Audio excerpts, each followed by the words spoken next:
अगवा गैर मुल्की खवातीन में से एक के साथ ज्यादती साबित, पुलिस को मौसूल मेडिकल रिपोर्ट में तस्दीक। पुलिस ज़राए के मुताबिक गिरफ्तार मुलजिमों में से 3 ने खातून को जिनसी ज्यादती का निशाना बनाया। मुलजिमों और खवातीन के DNA नमूने फॉरेंसिक लैब भिजवा दिए गए। गैर मुल्की खातून ऑस्टर गैब्रियल का मजिस्ट्रेट के सामने रिकॉर्ड बयान। कहा, मेरी उम्र 40 साल है, हंडास दिलौस की रिहायशी हूँ। पहली रात 4 लोग असलहा के साथ आए और हमें बांध दिया।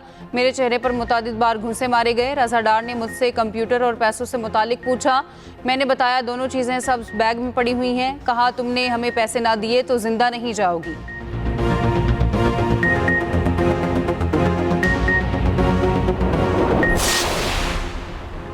वज़ीर आज़म की तुर्क कंपनियों को पाकिस्तान में सरमायाकारी की दावत। तवानाई, कानकनी, IT, इंफ्रास्ट्रक्चर, निजकारी में सरमायाकारी की पेशकश। बंदरगाहों, मैरीटाइम लॉजिस्टिक्स में सरमायाकारी बढ़ाने की दावत। वज़ीर आज़म शहबाज शरीफ की इस्तांबुल में तुर्क सरमायाकारों से मुलाकातें। शहबाज शरीफ इस्तांबुल में बिजनेस कॉन्फ्रेंस से भी खिताब करेंगे।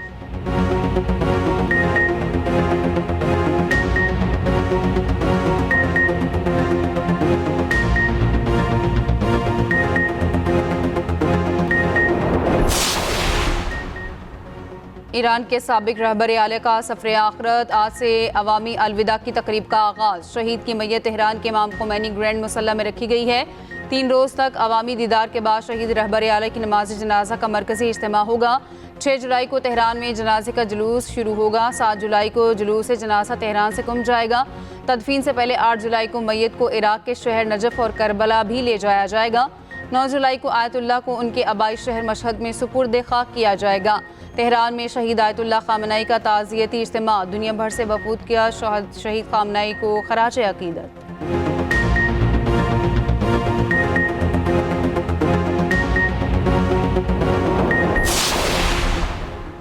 ईरान अमेरिका के साथ मामला तय करना चाहता है। ईरान को आयतुल्लाह खामनाई के जनाजे के लिए 1 हफ्ते की छुट्टी दी। हम अच्छे हैं इसलिए ईरान को मोहलत दी। अमेरिकी सदर ट्रंप का कहना है, ईरान को जंग में सख्त नुकसान पहुंचाया। ईरान अब मुज़ाकरात का ख्वाहां है।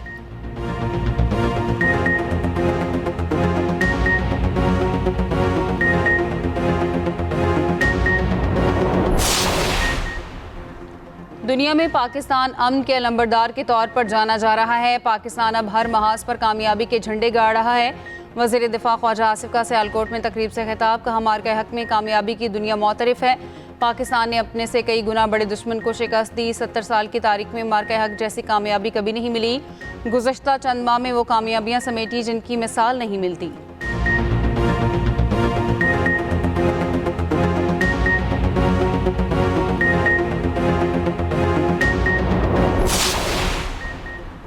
पाकिस्तान में बैनुल मज़ाहिब रवादारी की अजीम मिसाल। फारूकाबाद में सिख बरादरी की धर्मशाला की दीवार की बाहमी ताउन से तामीर नौ और असल हालत में बाकी रखने का मुत्तफ़िक़ा ऐलान। कौमी पैगामी अमन कमेटी के तहत तमाम मकातब फ़िक्र और मज़ाहिब के कायदीन का फारूकाबाद का दौरा। सिख बरादरी से इज़हार यकजहती। कोआर्डिनेटर हाफिज़ ताहिर अशरफी, मौलाना जाहिद कासमी, सरदार पलवंदर सिंह, पंडित लाल, बशीर कामरान और दीगर ने मुश्तरका न्यूज़ कॉन्फ्रेंस में कहा, पाकिस्तान में रहने वाले मुसलमानों और गैर मुस्लिमों के हकूक़ का तयन आईन पाकिस्तान ने किया है।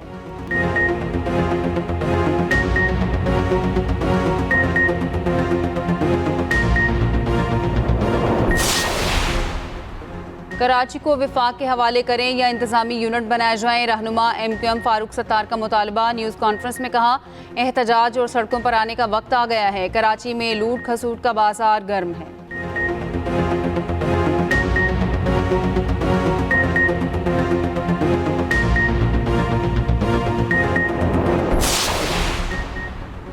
सिंध के मामलात विफाक को देने की बात। विफाकी ढांचे के खिलाफ साजिश करार। सीनियर वज़ीर सिंध शर्जील इनाम मेमन ने फारूक सत्तार की न्यूज़ कॉन्फ्रेंस पर रद्द-ए-अमल में कहा, मुत्तहिदा शॉर्टकट सियासत पर यकीन रखती है। MQM अवाम का एतमाद खो चुकी। इसको इक़्तिदार की याद सता रही। आईनी इदारों को सियासी तनाज़ात में घसीटने से इक़्तिदार नहीं मिलता।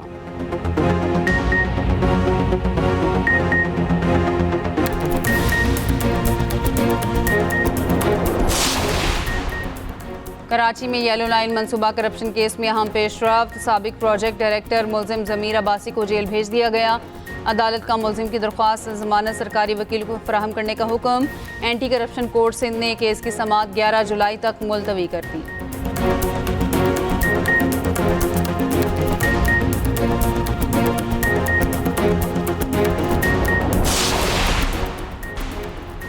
और फीफा वर्ल्ड कप की प्री क्वार्टर फाइनल लाइनअप मुकम्मल हो गई। Mexico, England, Belgium, America, Spain, पुर्तगाल अगले मरहले में पहुंच गए। स्विट्जरलैंड, मिस्र, अर्जेंटीना, कोलंबिया ने भी अगले मरहले के लिए क्वालिफाई कर लिया।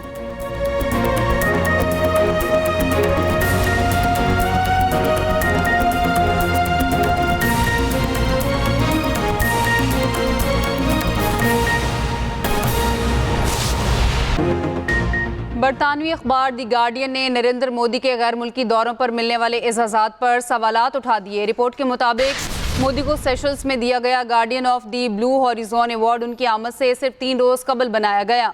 नरेंद्र मोदी सेशल्स के नए अवार्ड के पहले और अब तक वाहिद वसूल कनिंदा हैं। इस पर बात करेंगे। Major general retired Tariq Rashid साहब ने हमें ज्वाइन किया है। सर, बहुत शुक्रिया आपके वक्त का। क्या कहेंगे आप इस रिपोर्ट पर? देखिए, मैं इस रिपोर्ट में ये कहूँगा कि मोदी दुनिया का वाहिद ये प्राइम मिनिस्टर है या हुक्मरान है जिसको सेशल ने पहली दफ़ा ये जो guardian of the blue horizon है ये अवार्ड दिया। इसी तरह ये दुनिया के पहले वज़ीर आज़म है जिनको इजराइल ने ऑर्डर ऑफ द कैंसर दिया। और आप ये देखें कि इंडिया जो है 1.5 अरब का लोगों का मुल्क है, ये 1.5 अरब के लोगों का हुक्मरान है और जा रहा है सेशल में जिसकी आबादी सिर्फ 1,10,000 है। आप इसका रकबा देखें, इंडिया का 3,000 इसकी लेंथ है और इतनी तकरीबन इसकी चौड़ाई है। और सेशल जो है वो टोटल 25 से 27 किलोमीटर लंबा और 15-16 किलोमीटर चौड़ा है। छोटा सा जजीरा जो एक नुक्ते की तरह नजर आता है दुनिया के नक्शे पे, वहां जाके ये अवार्ड ले रहे हैं और बड़े फख्र से उसका प्रचार कर रहे हैं। तो इसके अंदर से लोग इंडियन नेशनल कांग्रेस वाले और बाकी जमातें सवाल कर रही हैं कि भाई आपको किस लिए अवार्ड दिया गया है? आपको तो दुनिया की जो सुपर पावर है, सोल सुपर पावर, जिसको आप कहते थे ट्रम्प माय फ्रेंड, आपको तो फ्रेंड लफ्ज बोलना नहीं आता, उसने आपको कहा है कि यू आर ए किलर और इंडिया आजकल दोज़ख बना हुआ है। तो उसका जवाब दें। छोटे छोटे मुल्कों में जाके ये अवार्ड ले रहे हैं, कभी टोबागो चले जाते हैं, कभी ट्रेंडेड ले लेते हैं, तो आपको शर्म आनी चाहिए। आपको कभी अमेरिका ने अवार्ड दिया? कभी आपको चाइना से कोई अवार्ड मिला आपको आज तक? और ईरान जिसको आप स्ट्रेटेजिक पार्टनर कहते थे, उनके तो आपने सही कमर में छुरा घोंपा और उन पे जब इसराइल का हमला होने वाला था तो आप इसराइल बैठे हुए। और वो जैसे वो बेशर्म है नेतन्याहू, उसी तरह के ये बेशर्म है मोदी। एक ही सिक्के के 2 रुख हैं, हनूद और जुनूद का एक गठजोड़ है, आपस में पिट कर रहे हैं। दुनिया इस पे तो ना कोई क्लास है, ना इसकी कोई मोरालिटी है, ना इसकी कोई फैमिली है। और ये जो है 6 करोड़ रुपए लगा रहा है गाय के गोबर की रिसर्च पे कि उसमें से बीमारियों का इलाज निकालें, ये इसकी ज़हनियत है। तो इस पे 1.5 अरब के लोगों को सोचना चाहिए किस किस्म का नमूना आपने दुनिया के सामने रखा हुआ है जो कि अपने अकलियतों पे सवाए हिंदू के सब पे जुल्म के पहाड़ तोड़ रहा है। इसलिए इंडिया में कोई रहने नहीं चाहता और अब लोग बड़ी तादाद में इंडिया छोड़ के जा रहे हैं और वहां से कह रहे हैं कि जी अब मुसलमान भी चले जाएं, सिख भी चले जाएं और जो बुद्ध मजहब के लोग भी चले जाएं, तामिल भी चले जाएं, वरना आप सारे हिंदू बन जाएं। तो इस एक नमूना सा और खिचड़ी से मचा दी है इंडिया में, इस पे आप लोगों के सवाल करें और जवाब देने की ये काबिल ही नहीं। सही। तो मेजर साहब, जिस तरह से हम देख रहे हैं भारतीय ऑपोजिशन भी जो है वो मोदी के अवार्ड पर तंज कर रही है कि उनकी जानिब से कहा जा रहा है कि कोई भी इन्हें अवार्ड दे दे तो वो दौड़े चले आते हैं, यानी कि मायूसी की इंतहा है ये।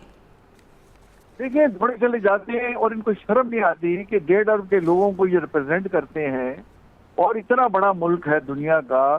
छोटे छोटे मुल्कों में जा रहे हैं जिनका नाम सिर्फ लोग वहाँ स्पेशल देखें, वो टूरिज्म के लिए वो लोग वहाँ जाते हैं और वो या वहाँ पे सी लाइन ऑफ कम्युनिकेशन में वो आता है तो उसकी इंटरेस्ट में लोग वहाँ जाते हैं कि जहाज वहाँ से गुजर रहे हो तो यहाँ से इनके अगर तल्लकात हों तो फ्री पैसेज में उनके नेवल शिप आ जा सकते हैं और इसके अलावा उसकी कोई अहमियत ही नहीं है। तो जैसे मैंने आपसे पहले कहा कि दुनिया के जो बड़े मुल्क हैं जिनका मैंने नाम लिया, चाइना का, अमेरिका का और जैसे इन स्ट्रेटेजिक पार्टनर थे ईरान के, तो उनको घाट पे आज नहीं डाल रहे और ये स्टेब्लिश हो गया है कि जिनके साथ ये ज्यादा मेल जोल और पींगे बढ़ाते हैं, वक्त आने पे उन्हें ही मोदी जो है दखा देता है। जैसे मैंने आपको ईरान की मिसाल दी। मेजर साहब, जिस तरह से आप बात कर रहे हैं और ये जो मोदी को अवार्ड दिया गया, मोदी की सियासत पर क्या समझते हैं सवालिया निशान भी है? बिल्कुल बहुत बड़ा सवाल या निशान है कि बजाय अंदरूनी मामलात पे जोर देने के और हमसायों से अच्छे तल्लुकात करने के, ये तमाम इसके जो हमसाए 7 ममालिक इससे कट में हैं। पाकिस्तान इनसे तंग है, नेपाल इनसे तंग है, जो हमसे इन्होंने हमारा आधा बाजू कटाया और बांग्लादेश बन गया वो इनसे तंग आ गए हैं, म्यांमार इनसे तंग है, श्रीलंका इनसे तंग है, मालदीव इनसे तंग है। अब देखें जो लास्ट हमारी काकूर में पासिंग आउट परेड हुई, वहाँ नेपाल के भी कैडेट्स थे, वहाँ बांग्लादेश के भी कैडेट्स थे, वहाँ श्रीलंका के भी कैडेट्स थे। अब वो पाकिस्तान से जुड़ रहे हैं और जिस अल्लाह ने पाकिस्तान को इज्जत दी है दुनिया में, वो काम करा के, वो सुलह करा के जो दुनिया का कोई मुल्क नहीं करा सका। अब ये सारे हमसाए जो हैं बजाय इंडिया जितना बड़ा मुल्क है उस तरफ देख रहे हैं, पाकिस्तान की तरफ देख रहे हैं, तो इंशाल्लाह पाकिस्तान का कद काट में इजाफा होगा और पाकिस्तान रीजनली एज ए उसका एक बड़े मुल्क के तौर पे भी और ग्लोबली भी इंशाल्लाह एक बहुत अहम रोल अदा करेगा। सर ये भी कहिएगा, जिस तरह से द गार्डियन की रिपोर्ट में ये भी कहा गया है कि भारतीय जनता पार्टी ने मोदी को जो सेशल्स अवार्ड मिले हैं उसको भारत के लिए फ़ख्र का लम्हा करार दिया है, तो ये कहाँ से फ़ख्र का लम्हा है? देखिए बड़ा सवाल ये निशान है कि इनके सेशल के विजिट से 2 या 3 दिन पहले कैबिनेट अप्रूवल दी, फिर उन्होंने जो उसकी इमेज सर्कुलेट की उसमें भी एरर थे, जो कि सेशल की हुकूमत ने माना कि हमसे ये एरर हुआ है और ये पहले वो नमूने हैं, ये शख्स हैं जिनको ये अवार्ड दिया गया है guardian of the blue horizon. भाई क्या गार्ड कर रहे हैं आप तो जो अपने जो अक़लियत है उनको हकूक नहीं दे सके। आपने जो इंडियन कॉन्स्टिट्यूशन का हुलिया बिगाड़ के रख दिया, 370 जो आर्टिकल उसको आपने कैंसिल किया और आप जुल्म और बर्बरियत के जो पहाड़ तोड़ रहे हैं, आप बेचारे मुसलमान कश्मीरियों पे, सिखों पे देखें, इन्होंने 2.5 लाख से ज्यादा सिख मार दिए पिछले चंद सालों में, 53,000 से ज्यादा सिख इन्होंने कैद किए हुए हैं, दर्जनों इन्होंने मुसलमानों की मस्जिदों को खुदा खातिर शहीद कर दिया। इसका ये जवाब दे नहीं रहे। 60% से ज्यादा जो इसकी आबादी इंडिया है उसको अगर रोजाना हुकूमत जो है खाने पीने की चीजों में सब्सिडी ना दे तो वो तो जिंदा ही नहीं रह सकते। बजाय इन चीजों पर ध्यान देने के छोटे छोटे मुल्कों में जाके मेडल ले रहे हैं, बेशर्मी का मुजाहरा कर रहे हैं। बिल्कुल बेशर्मी का मुजाहरा कर रहे हैं। और सर ये भी कहिएगा, यकीनी तौर पर बैनुल-अक़वामी सतह पर कितनी हजीमत का सामना उठाना पड़ेगा मोदी को? देखिए गार्डियन जैसी अखबार, इतना बड़ा अखबार जो है बरतानिया का, उसने लिखा है, ये कोई पाकिस्तान या कोई नेपाल या बांग्लादेश नहीं कह रहा, ये गार्डियन अखबार दुनिया का टॉप मोस्ट जो अखबार है, बरतानिया से छपता है, पूरी दुनिया उसको पढ़ती है, पूरी दुनिया उसको एक्नॉलेज करती है, उसकी बेटी है वो ये कह रही है। और इनके बाद जो भी उसमें क्वेश्चन रेज किए गए हैं उसका 1% भी जवाब नहीं दे सके। और बीजेपी तो अपने चट्टे बट्टे हैं, उन्होंने तारीफ नहीं करनी तो और क्या कहना है, बट बाकी जो अपोजिशन वाले हैं वो इनको आड़े हाथों ले रहे हैं।